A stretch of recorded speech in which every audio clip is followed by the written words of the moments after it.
Houses of multiple occupation. Is this the end of that strategy? There are price hikes in utility prices. There are all sorts of issues with the legislation. But is it really the end? Well, check out this video as our panel members discuss this subject. Are HMOs now a saturated strategy? How can I find HMO opportunities more efficiently?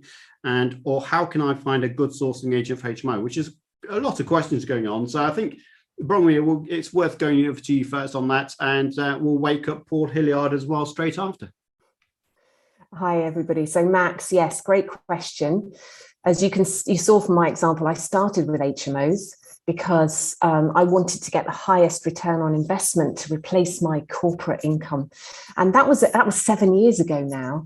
And I remember myself asking that very question because it just felt like, oh my goodness, everyone's doing this. And is it saturated? And I thought, oh my goodness, it's not possible. But absolutely it is. And it still is now. And I tell you why, because demand is really high.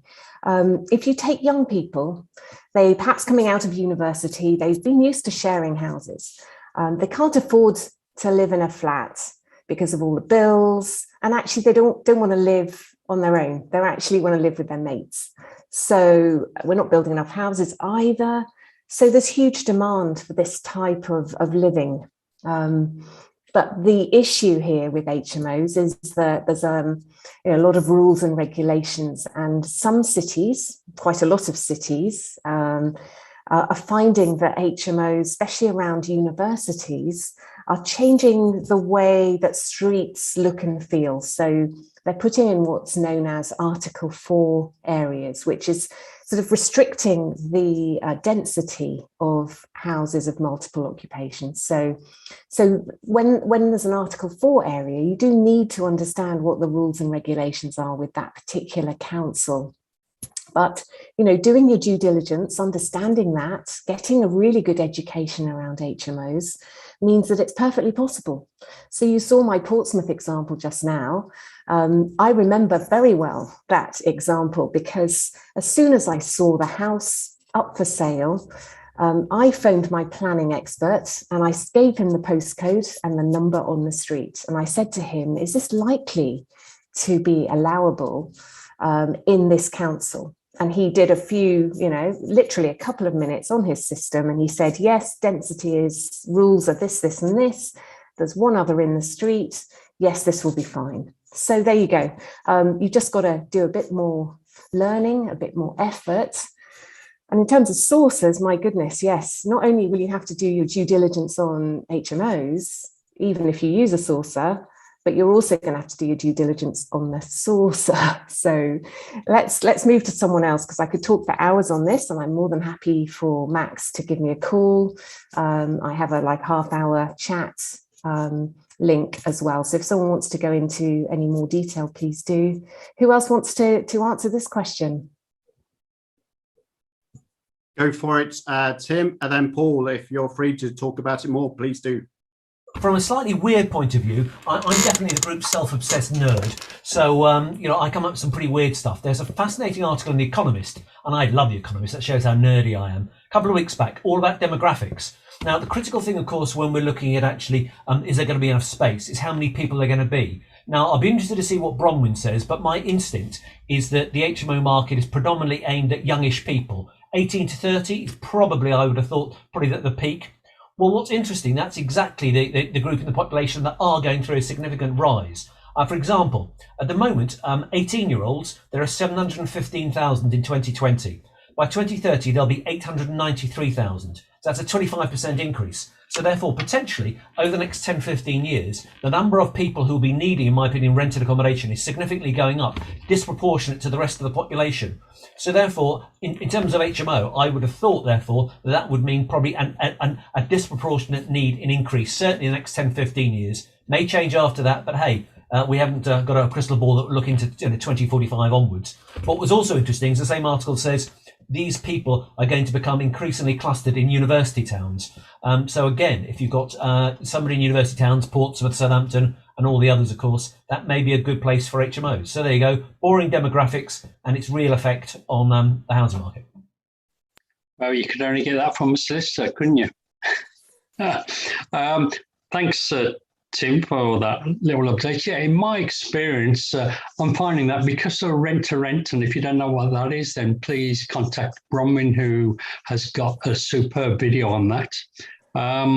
But rent-to-rent, there's a lot of people entering the market on a rent-to-rent basis, and they seem to be converting standard buy-to-lets into HMOs, sometimes not very well. So if you want to look at that type of market, and it's a good way to get into property if you've got low capital, then have a look at that via Bronwen.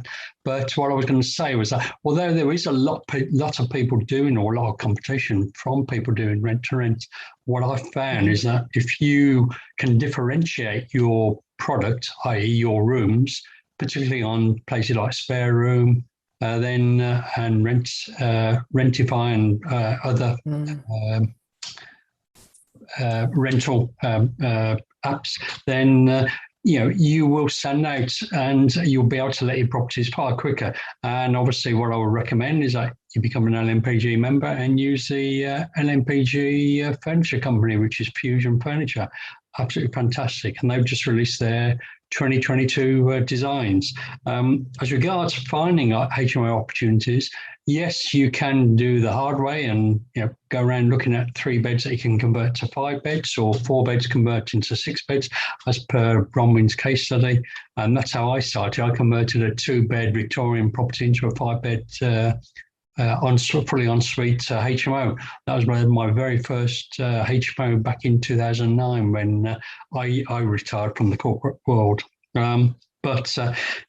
The method I would suggest, besides doing that, looking on obviously Rightmove, is to check the HMO register in your area and contact those, and just do a letter to everyone, because you may come across someone who's interested in selling up. Landlords are coming under a lot of scrutiny, particularly from local authorities looking to find multiple streams of income, and they see landlords as a direct route to market for that. So have a look at the HMO registers, and a good source for a good sourcing agent. If you now we're back out of COVID restrictions, I would recommend attending your local networking events, mainly property investor networks, but there's also progressive property networking as well. Those are very active throughout the UK. I think there's definitely over 50 that Simon runs as pin events throughout the UK. Some of those are still on a virtual basis, but I'm saying definitely recommend attending networking events and seeing who is active as regards sourcing HMOs in your area. And that way you can get to, as Bronwen says, do your due diligence, but you're doing it in person, and you can check, see if you can get on and work with that person. So back to you, Simon. There are many live events that you can register for free. There are 4 events that's showing: HK to UK to help people move from Hong Kong to the UK, the Property Expert Panel. If you're a property investor and property developer, this will be very useful for you. Tax Q&A, if you want to ask proactive tax questions in regards to structures and how to mitigate tax in the future. And finally, UK tax return Q&A, as it says, to deal with questions in relation to your tax returns before you submit it to HMRC. Don't forget that these events are live and will be shown on YouTube the day after. So why not register today, start saving tax tomorrow?